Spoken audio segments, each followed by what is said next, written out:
Far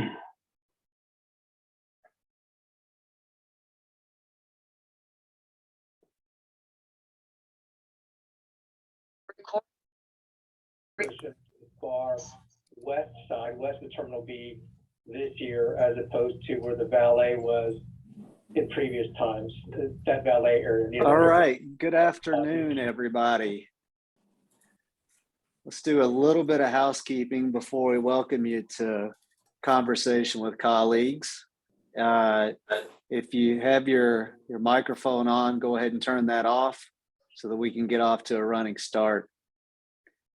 Hey, I'm pleased that you have all joined us for our first Conversation with Colleagues event for the South Central chapter of AAAE. I'm also pleased to welcome our colleagues from the Southwest chapter of AAAE. I see a few of you on, glad to have you here. And let's get right to it. So today we have a program sponsored by AECOM. The program is about unmanned aerial systems and operations. Now, leading our roundtable today is John Solzhen. John is a senior aviation planner at AECOM. He's going to be our moderator. And John, I'm going to hand the baton to you to start off with your ground rules and what your agenda is, and let you be. Thanks for joining us, John. Great, thank you. Thank you, Frank. Thank you, everybody. Hello, and thank you for joining this panel discussion.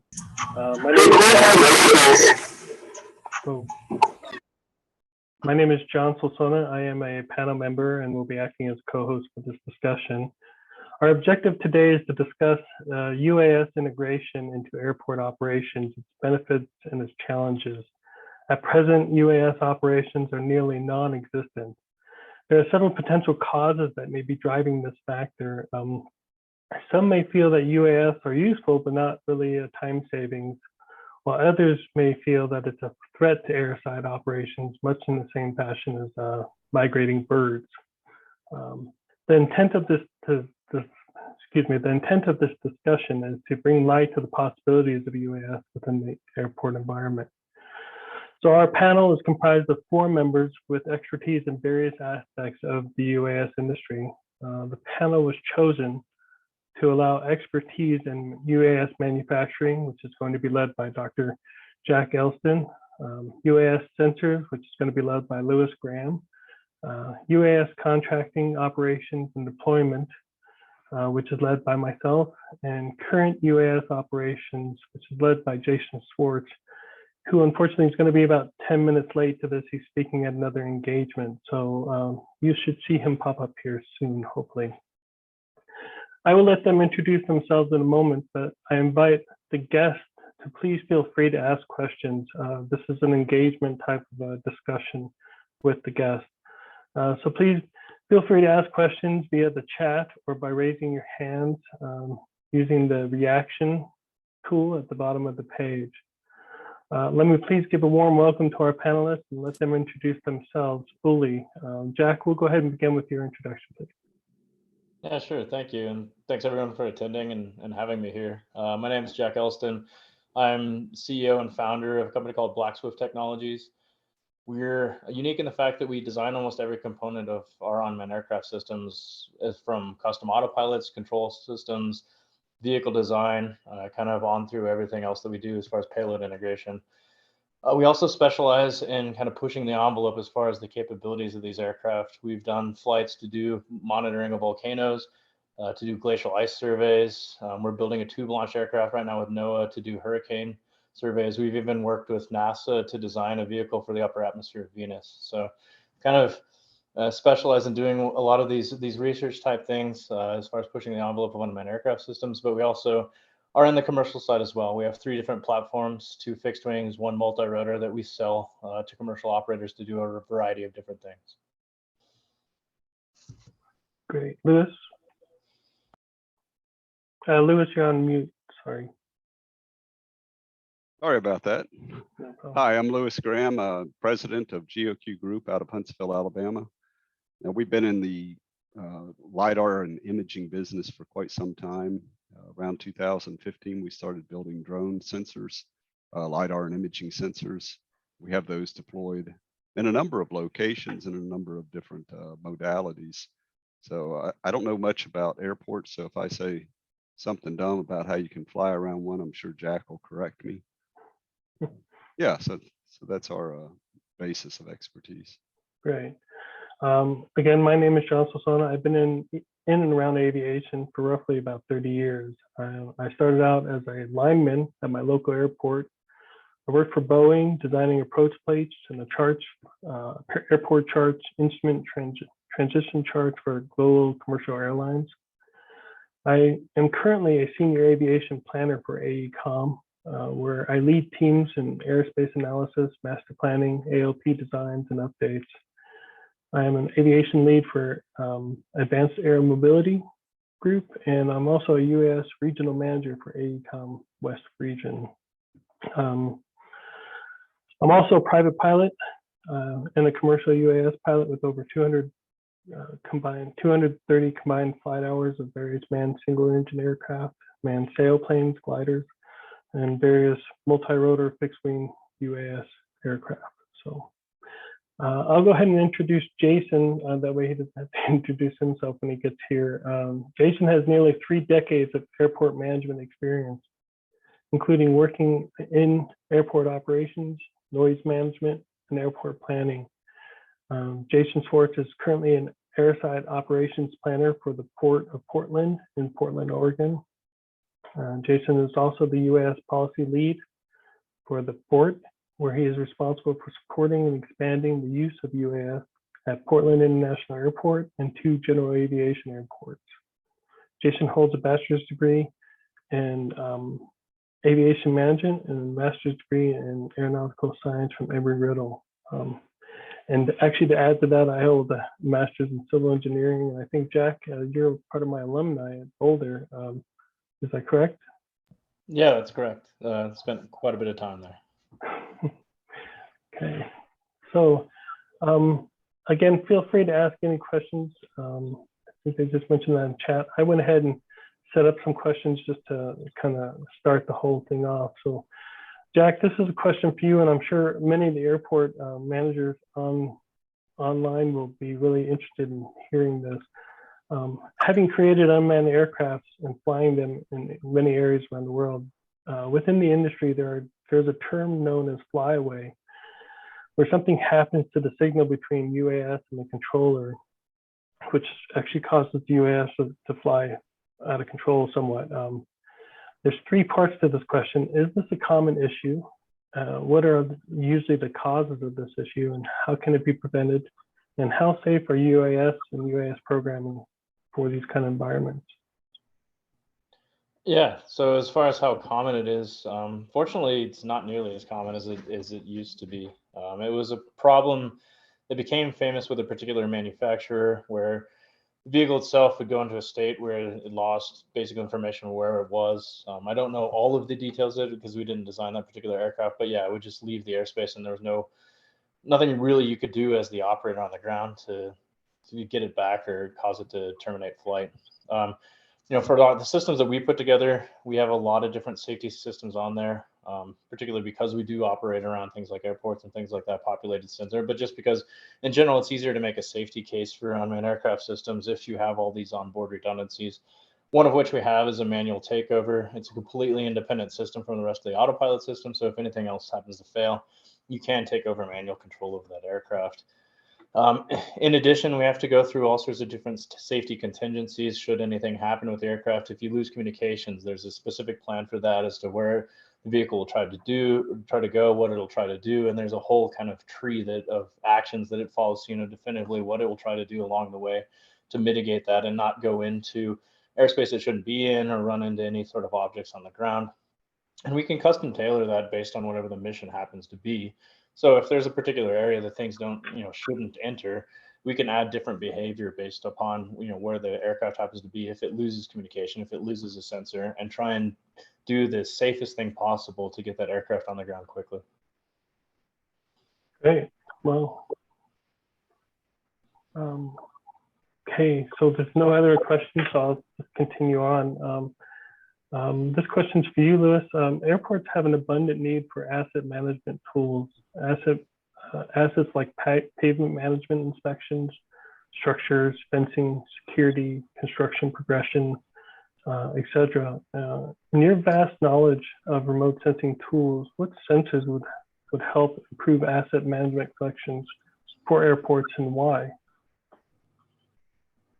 I think, I guess the traditional sensors today are photogrammetry, where we're taking images. We can use structure from motion to make point clouds from those images. They're limited in any kind of vegetated areas. So for those kinds of areas, we typically use LiDAR, which is laser. So that's a direct imaging system, an active imaging system. And if you can see through vegetation, for example, you can probably get a laser pulse through it to get a return.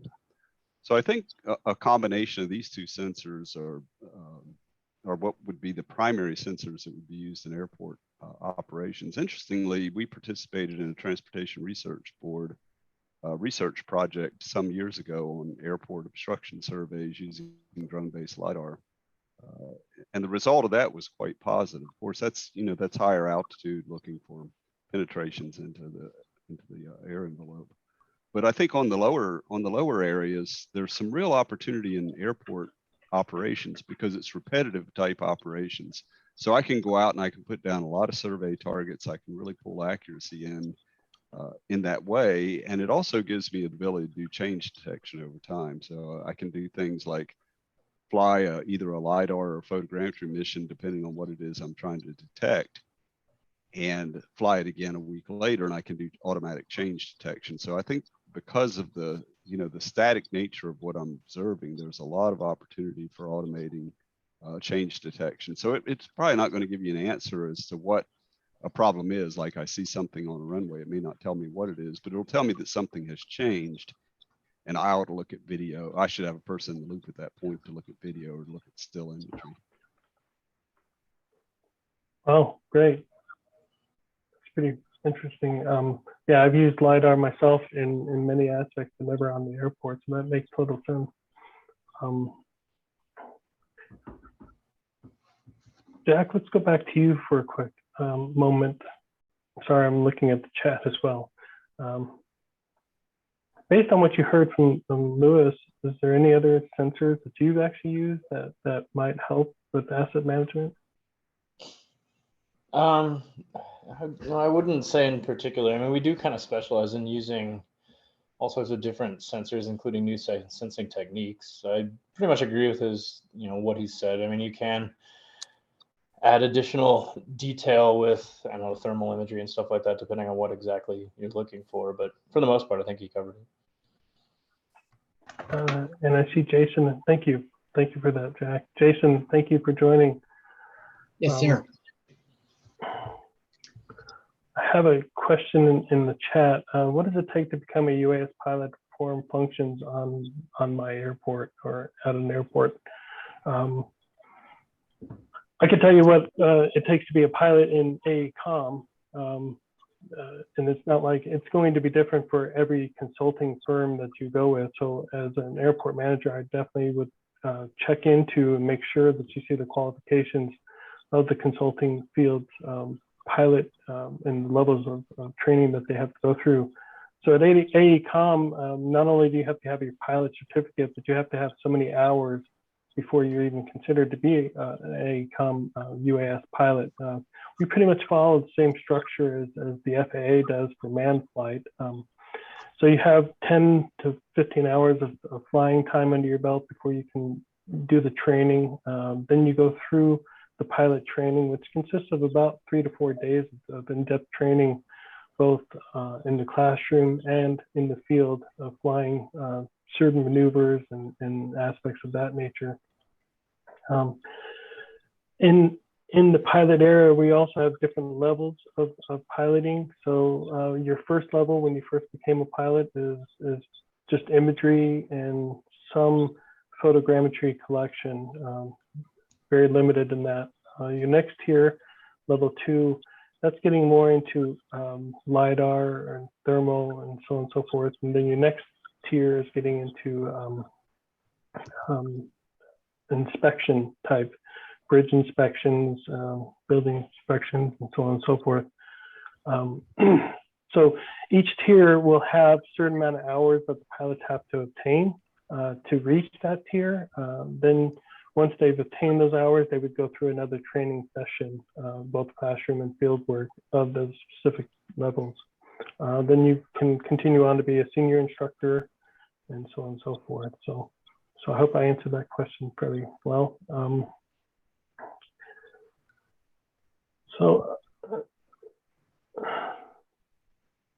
Okay, that's not really a question, it's more of a statement. So I will go ahead and Jason, thank you for joining.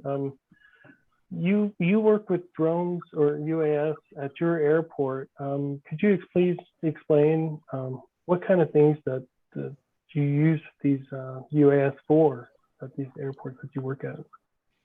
Sure. So yeah, right now, so I work for the Port of Portland. My office is at Portland International Airport, PDX.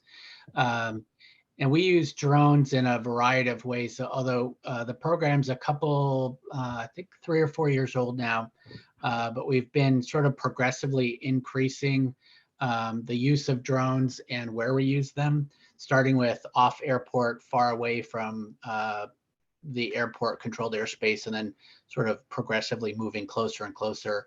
So now we're actually on airport doing conducting missions.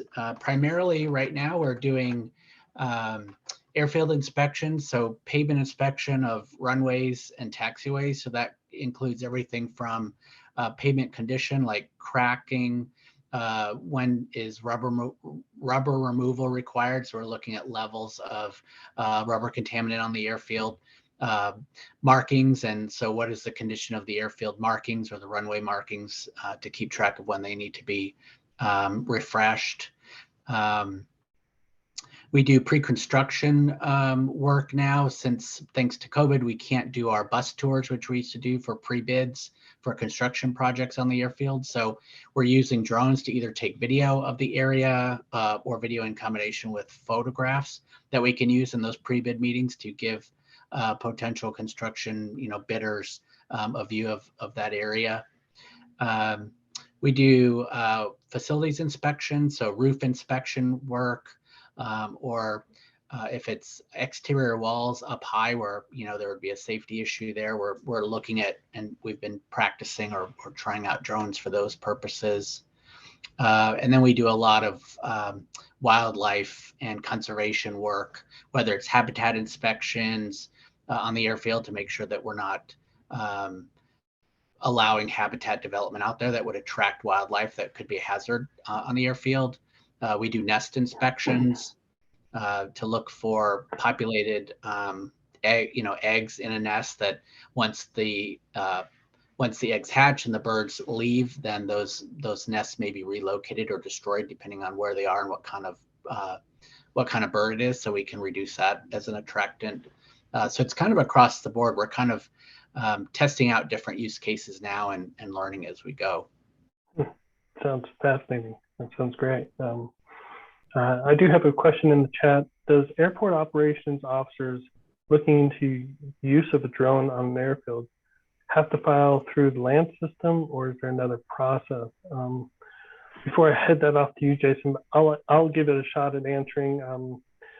The airports that I've worked with to possibly fly on their operations, I typically go through airport operations first to get their take-in and understanding of what they want to achieve.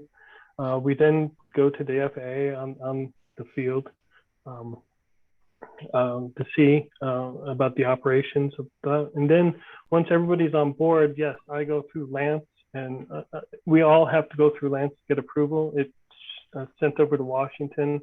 Washington then sends it through to the airport, which everybody's already on board. So it's usually approved, and then it goes back to Washington, and then I have my certification. But that's just the way I kind of run things through that. When we do that process, we have both a project plan and a compliance report that everybody knows and sees. that explains pretty much everything that we're going to be doing on that field. Jason, did you want to add to that? Yeah, the short answer would be we do use Lance. If it's on airport, typically we're looking at 0 grids in Lance, and so working with our tower, what we found is the quickest thing to do is a drone zone authorization there.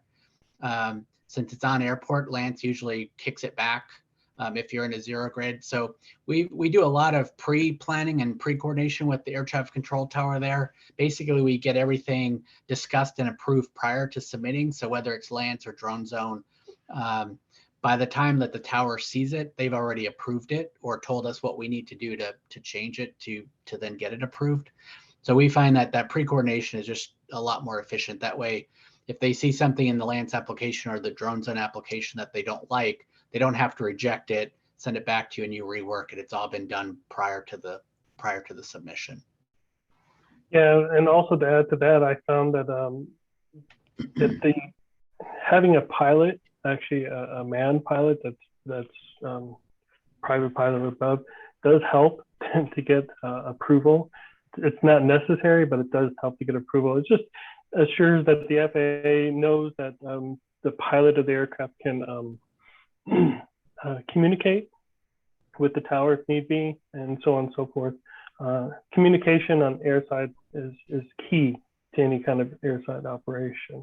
So, I see. Thanks, Jack, for the link. You can. Brian indicates that you can also apply for a certificate of authorization. This would require for you to demonstrate to the FAA that you can continue to perform operations on safety. Very true. You can apply for a COA. Those are kind of being shipped out a little bit with the land system, but they're still viable. So Jack, this question to you. Based on what you've heard from Jason and the type of operations that are needed, what kind of UAS would be good for airport operations of that nature? For some of the longer distance types observations, so if you're doing any sort of things around the perimeter and stuff like that, fixed wings aircraft are going to give you that endurance, so you're not having to constantly take off and land. And it kind of gives you that speed, so you can go and capture imagery and stuff like that fairly quickly, get out of the airspace as quick as possible. Obviously, multi-rotorers give you the flexibility to land and take off anywhere without needing any sort of long runway strip or anything like that. Although generally that kind of land is in abundance at airports, which is always nice as far as being a fixed wing operator. As far as making, there's other different observations you can make too that'll help out with airport operations. One of the things we're kind of working on with the Air Force is doing meteorological observation. So instead of doing balloon soundings or something like that, we'll fly an unmanned aircraft up to several thousand feet and then come back down. And in order to do that, you definitely need a fixed wing type aircraft, just because the endurance on a multi-rotor isn't long enough to get you up to those altitudes and back down. Wow, intriguing. I do have a question from Peter Van Pelt.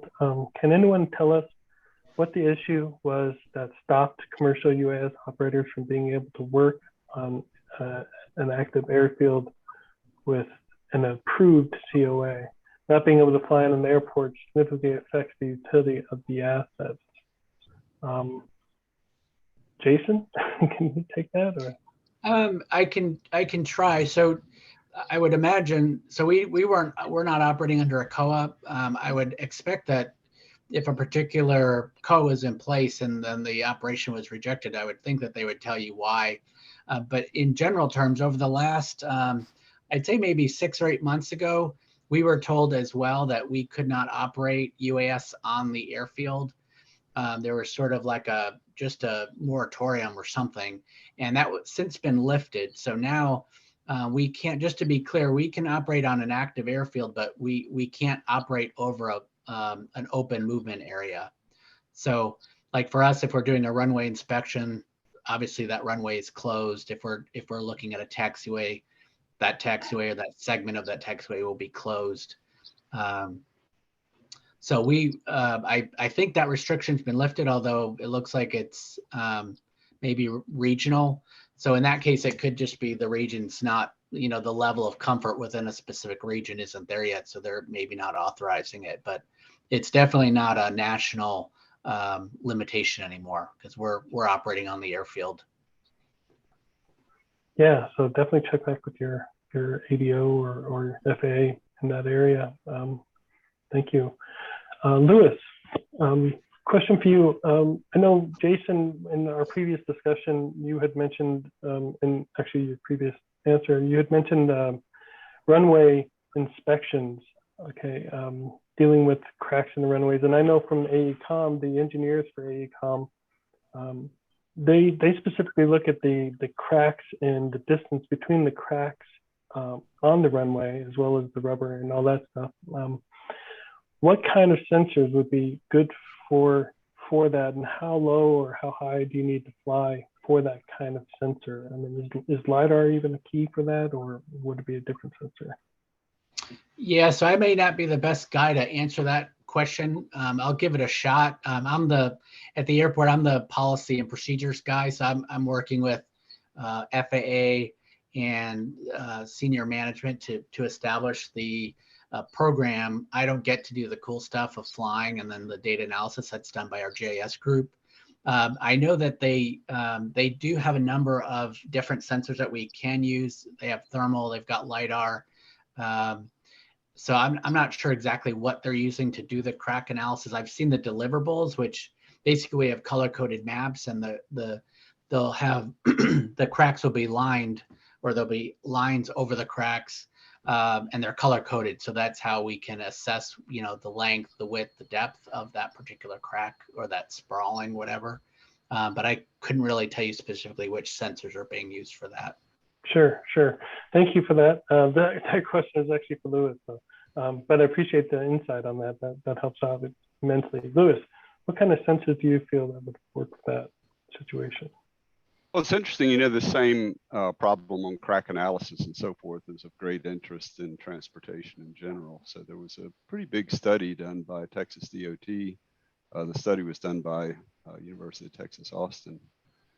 And I think the winner was photogrammetry because, you know, LiDAR is terrific, but the accuracy and resolution is not quite what you need for crack analysis. So if you're not dealing with obstructions like vegetation, photogrammetry is great, particularly on static areas like pavement and so forth, because you can put down good markings and have good repeatability. Low flights work well, high resolution camera. Has to be a camera that was designed for photogrammetry and not just a converted prosumer camera, because you need certain things like good synchronization with the position orientation system and so forth. But with photogrammetry, and fortunately with photogrammetry, a lot of work has been done in things like facade documentation. So historic monuments and things like that have been flown under different modalities, and then a lot of work done on the structure from motion software to bring accuracy and resolution down to the millimeter level. So I really think that for this type of analysis that it's traditional, you know, very good grade photogrammetry systems. I like systems for this kind of work. I like a system that's got a pretty short focal length. You can fly close to the object that you're mapping. Yeah, so I think photogrammetry, there's been a lot of experimentation with things like thermal cameras for delamination in concrete highways and runways. I think the jury is still out on the effect, you know, how effective that is, but just for crack analysis, it's definitely a photogrammetry job. Great. And Jack, I want to add to that with you. But before I do that, if anybody in the audience, I know there's a lot of airport managers on that are in the South. If you use UAS or any of that, could you please just let me know in the chat that you use it and for what you use it for, and just trying to integrate some of those objections into or objects into the conversation as well. So in the chat, please. And again, I want to remind everybody, if you want to actually ask the question to any of us, go ahead and just raise your hand or use the chat. So, Jack, based on what Lewis was saying, I mean, that sounds like a fixed wing aircraft for me. Although I've used photogrammetry with multi-rotors, but some of these runways are 2 miles long. So what do you think on that? I mean, he was talking to millimeter level accuracy though too. So if you're flying low enough to be able to achieve that, you might be going too fast with a fixed wing aircraft to be able to get what you need out of those cameras. I mean, depends on lighting, depends on shutter speed, depends on a number of different factors. And I definitely agree with Lewis in the fact that everything's got to be a tightly integrated system. You got to know your orientation, your position very well at the exact moment that you take the image in order to get those kind of accuracies. And so, depending on what you're looking for, you might be able to do it with a fixed wing aircraft. And certainly, covering that kind of area would be a lot quicker with a fixed wing. But sometimes there's cases to be made for just doing a number of different flights with multi-rotors. Yeah, I agree. Yeah, excellent. And Lewis, you were mentioning that targeting. Now, having worked on the airside operations before, I can tell you that airport managers and FAA, they don't want anything out in the field, at least not permanent, except for what is out there. We personally at AECOM use temporary targets that we use, basically bucket lists and so on and so forth. But we have had some success using some targeting, collecting survey just off the paint of the runway as well as the taxi and runway lights. Would that be a viable, would you say that would be a viable targeting system to use? Yeah, for sure. And in fact, it's a preferred system. I'm not a big fan of temporary targets because they're in a different place each time and so forth. And so repeatability is questionable. So Right. yeah, existing markings are terrific and they work great. And that's one of the nice things about man-made structures like airports and so forth is that you can generally, find both horizontal or, easting and northing markings that will satisfy the needs for a photogrammetric targeting operation. Great, excellent. Looks like we have a couple of people in the chat. Wichita Airport Authority uses 2 DJI products, uses the Mavic Mini for training and perimeter inspections. The second, Mavic 2 for pavement paint and make markings and survey missions. Deborah has used it as well. We have used the UAS for flooding events to assess the extent of recovery efforts required, but ultimately for documentation purposes. The airport was closed and the UAS was operated by our licensed pilot member. I would assume that licensed pilot, is that a manned licensed pilot or a remote licensed pilot? That would be a question for Deborah on that. Hopefully she can get back to us on that. Part 107, thank you. I know, Jack, heading back to you real quick. I know there's been, in the industry that I've run into, there's been a lot of concern with flying with DJI products because of DoD type of happenings. A lot of the power plants we've flown and airport situations that we've flown have required us to use an American-made aircraft as opposed to DJI. Could you get into that and what was all of that about? And you would know best out of all of us, I'm sure. Sure, yeah, it was a congressional mandate that they ended up causing a bunch of different federal agencies, along with contractors that work with the federal entities, to be able to, they basically grounded any aircraft that they're using that had components from countries that they didn't allow, China being one of them. And so that DJI being a large player in the unmanned aircraft space, they grounded a large number of assets. The concern was that they were reporting back without the person's knowledge, information about what had occurred during the flight. And so over sensitive areas, they didn't want that happening. And so they wanted to ground everything until they determined that they were safe, kind of were able to sandbox it and make sure that there were no firmware updates going to it to change that type of behavior. Being totally open with it, I mean, some of it's also a political play, an economic play as well. For us, it was kind of nice because we got an opportunity to get in front of a lot more people since we're entirely American made. It did kind of help out with that situation. As far as things are going right now, I know a lot of different entities, including the Department of the Interior, are pushing pretty hard to try and get some of those restrictions lifted because they've had unintended consequences. not only between grounding assets that, it wasn't really that big of a deal that they might be reporting back or not, but then also because it was also affecting other providers. It was basically making it so that each federal entity came up with their own list of approved vendors. And then there was those of us that were on the outside that couldn't really break in because they'd already established that list and weren't willing to go back and kind of reapprove different airframes. So based on that, would it be possible if an airport, seeing that you're here and that you're American made, I mean, if the airport wanted to specifically use UAS or different types of UAS, could they get that custom made for you? Or yeah, I mean, we have a bunch of different photogrammetry solutions that are already ready to go. But as I mentioned before, one of our areas of expertise is doing these one-off kind of custom things. So if people have needs that aren't being satisfied by some other platform, it's something we can talk about. Excellent. So yeah, I'll definitely point you in that direction. I did have a question on another platform. So why did the ICT choose to use the Maverick platform, and what successes have they seen using UAS?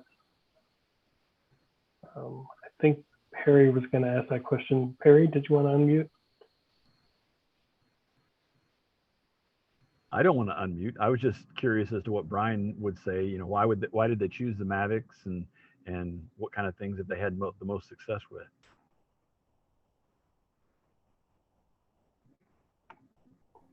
Brian, did you have a response to that? Yeah, I'll try to throw something together. I guess the DJI products, one is because it's a well-known product. Some people may know, maybe some people may not. We were actually part of the FAA's IPP program for UAS integration on airports, starting like 2 years ago, 2019. We worked in conjunction with KDOT here in Kansas. We also worked with Kansas State University in Salina for the UAS program. They brought out actually some Matrice products is what we were using. Several of my operations officers here at the airport are already 107 pilots, and they're very familiar with DJI systems. And so we kind of just went with what we knew. And the fact that they, so far what we've seen is they've been operating very, very well in the environment here, and they perform what we need them to do. It's not saying that there's no other products out there that wouldn't do the same thing. Now our local police force here in Wichita and our fire department also use DJI products. So we kind of all utilize the same training program, and we'll actually work with each other when we're training a new pilot or whatever. And then we have kind of like what you were talking about before, John. We have kind of like a tiered system for our pilots. What they can do, and it depends on how much flight hours they have on our drones before we allow them to take on more serious tasks or missions. Okay, great. Thank you. Thank you for jumping on. And it's great that you have that kind of program. I personally, having gone through the MAN program myself, I really want them to engage those kind of programs in any kind of UAS training. I think it's very helpful in that aspect. This is actually a question from me to the rest of the group.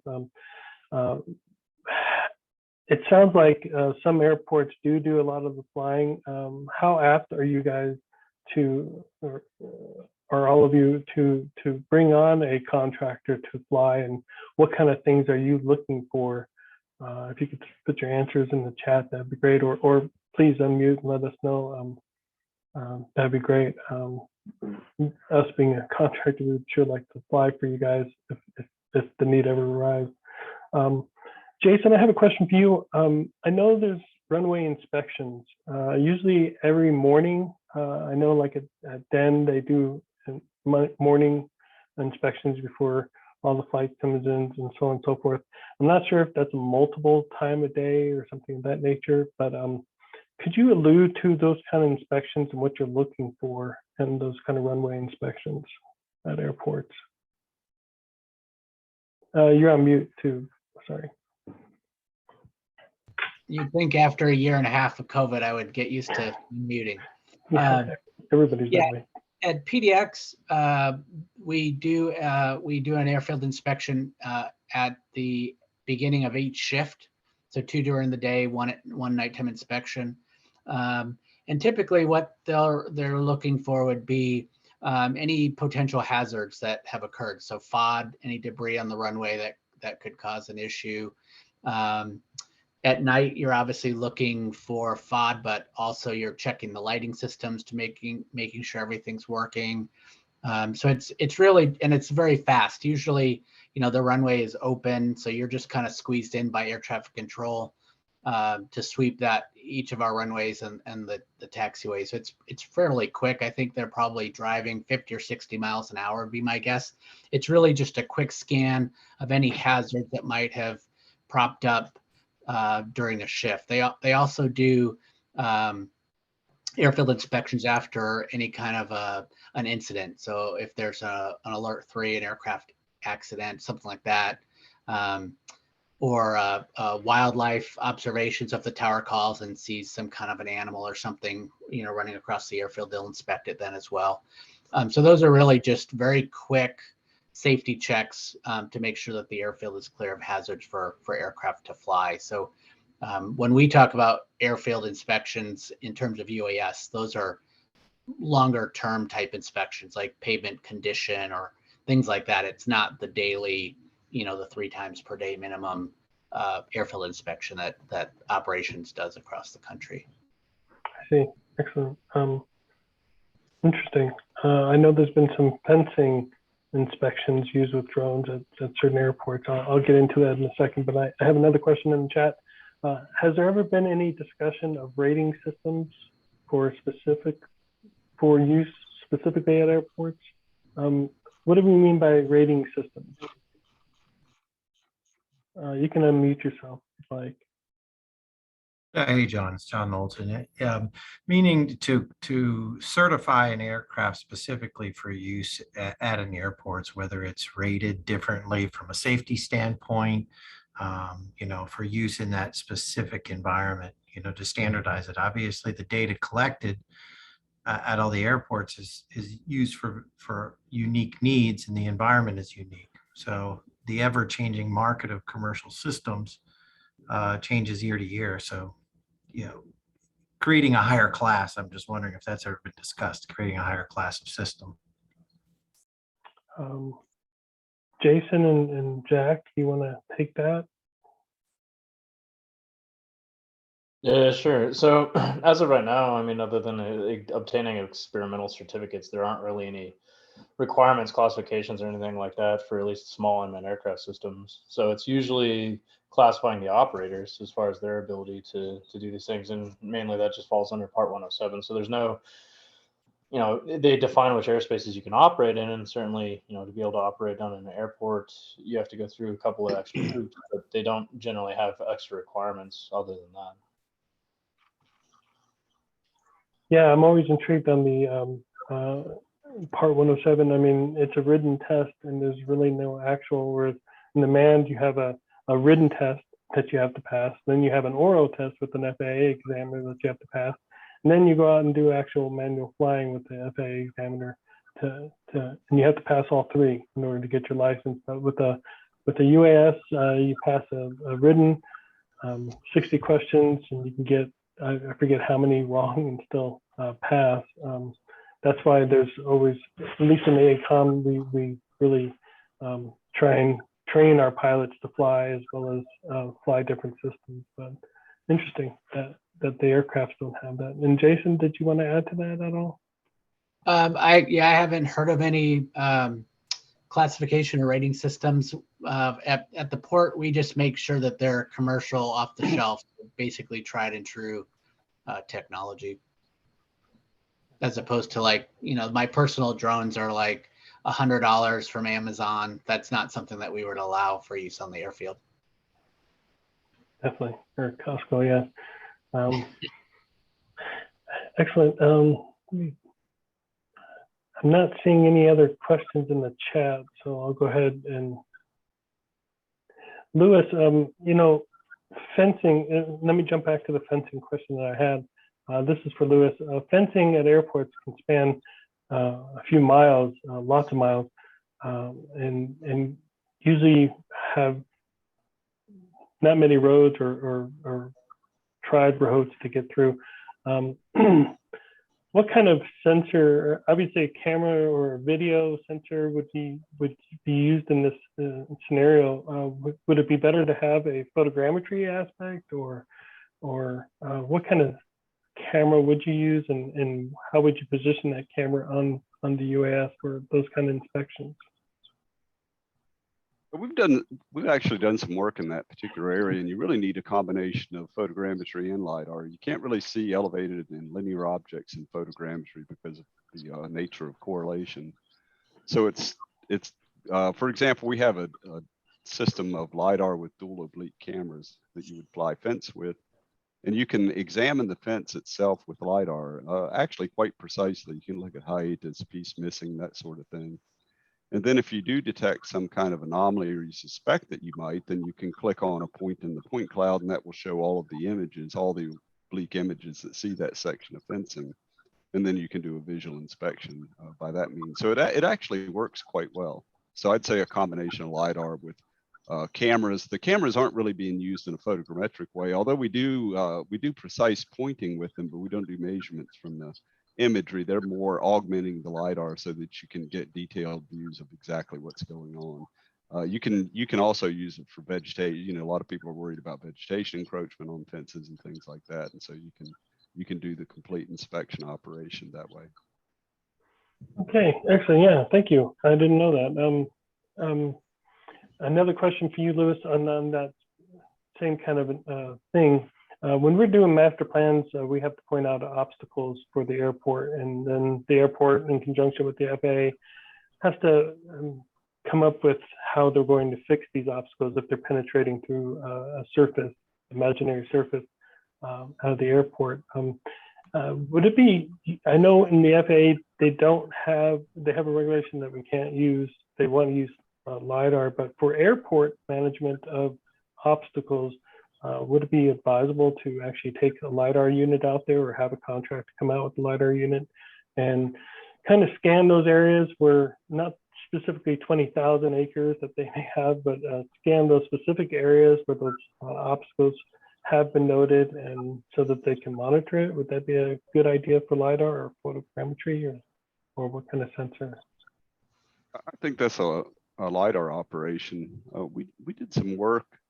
National NGS, the Geodetic Survey, does some airport obstruction surveys, and we had done some work with them some years ago on the effectiveness of LiDAR. And at that time, it was fixed wing manned LiDAR systems. Density was pretty low, and so it kind of got a mixed report card. But things have changed quite a bit since that time, and there may have been a refresh study on that, so that now LiDAR densities can be several hundred points per meter. So it's excellent for doing these kinds of obstruction surveys. You'll actually miss some items in photogrammetry that you'll pick up in LiDAR. So I think it's definitely a LiDAR type operation. Great. Now, and those systems can be fairly expensive. So again, if the airport didn't want to use or purchase one of those systems, definitely have a consulting firm such as like us, that we have those sensors, and we can come out there and apply for you on those aspects. Jason, for quick question for you on thermal. We fly thermal for roads and so on and so forth, and for buildings. Would that be an aspect for your airport, or for airports to use kind of thermal to see how their air conditioning systems or their systems are working and staying up to par, or finding anything with any issues with any kind of building assets that might be on the airport?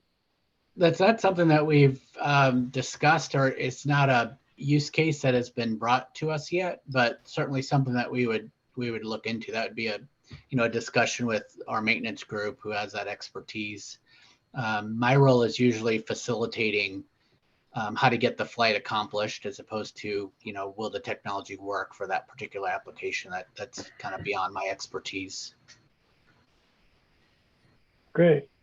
Okay. I know, like you said, we've used that for several items, so I thought I'd bring that up. I'm going to turn it over to the panelists. Did you guys have any questions for airports that you may have, or or any kind of thing like that? Since we have all these airport managers in one room, it's good to ask. So. I mean, you mentioned one of the questions I'd have. You mentioned, LiDAR systems tend to be fairly expensive. For some of these routine operations, what kind of budget's available for them? Is it something that's interesting to replace with LiDAR? In the case that it might identify a few things that humans just doing the inspection by eye might miss. And I'll run that out to the group. What kind of budgets are airports looking at to be able to purchase these kind of UAS equipment as well as sensor equipment? Is that an issue with airports, or how does that usually work? And to your point, John, I mean, would they rather that be a service that's done by somebody that has all the trained operators, or would they rather them be able to do that on their own time and be able to revisit whenever necessary, kind of thing? And Jason, I'll throw that to you for an answer. And please, everybody, if you could use the chat, that'd be great. What are your thoughts on that, Jason? We haven't really gotten to the budget discussion. We've got a certain budget, allocated or approved within our JS group for new airframes and new sensors. Where as far as contracting it out, the port and our management team is fairly hesitant, I think, or cautious as it is to allow operations on the airfield. So when I get those approved, it's usually leveraging the fact that we're using port staff who are familiar with the airfield and familiar with the technology. So I think contracting it out would be difficult for us right now, just because of the level of comfort that we have in our senior leadership with just operating on the airfield in general. But I don't have a number in terms of budget. I mean, I think we've got like a $10,000 budget probably for our fleet for what we have. It's not very large, but like I said, the program and the budget will grow accordingly as we continue to prove the use case and get everybody comfortable with us operating drones on the airport. Great, thank you for that.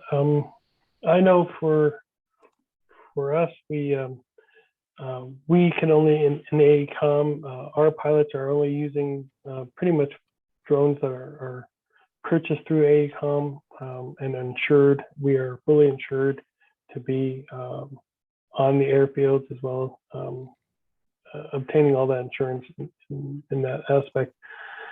So yeah, cost of the UAS is always quite extensive. It can be, especially sensors, more so sensors than I would think UAS. But I see Frank is on. Frank, I'll go ahead and hand it over to you, sir.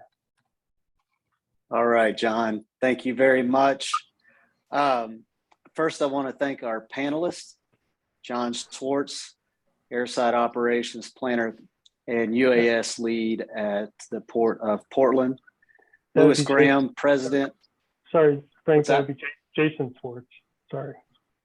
Jason, my apologies. No my apologies. I'm going to keep my day job as an engineer and keep my night job as a mediator. Louis Graham, President, Chief Technical Officer of GOQ Group. Louis, did I get that right? This is correct. Thank you. All right. I'm 1 for 2. All right. Let's see if I can get this right. Dr. Jack Elston, CEO of Black Swift Technologies. Very good. Gentlemen, thank you so much. Thank you to you, John, and your teammates at AECOM for bringing these great panelists to us today. And great topic. I've been getting some text messages throughout our event today that have been offline and very flattering. You gentlemen did a fantastic job.